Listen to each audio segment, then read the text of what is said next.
კიდევ ერთი წიგნის პრეზენტაცია ამჯერად კულტურის სამინისტროში შედგა სიმღერით გამთბარი მიწა. ამ რომანის ავტორი საქართველოს პარლამენტის წევრი, მომღერალი და ჟურნალისტი თემურ ჭკუასელია.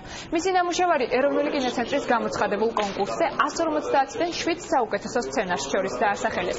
ეს არის კინოსცენარი, სადაც ერთი გურული ოჯახის ამბავია გადმოცემული, სადაც ყველა მღერის, აქ ორი საუკუნისა და ორი მსოფლიო ომის ისტორია ერთიანდება.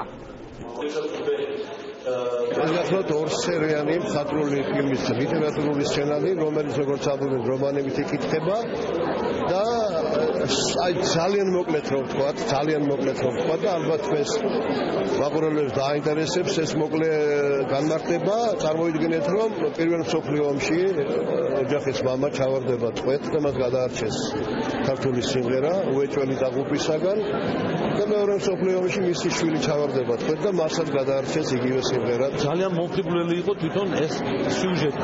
ამით დაინტერესდნენ ამ წიგნით კინომატოგრაფისტები და მე იმედი მაქვს რომ მალე მივიდეთ მის ეკრანულ ვარიანტს. კინოში გადაიღებენ ამ წიგნის გარშემო და მე მიხარია რომ კულტურის სამინისტროში სათავე მიეცა ამ დიდ საქმეს.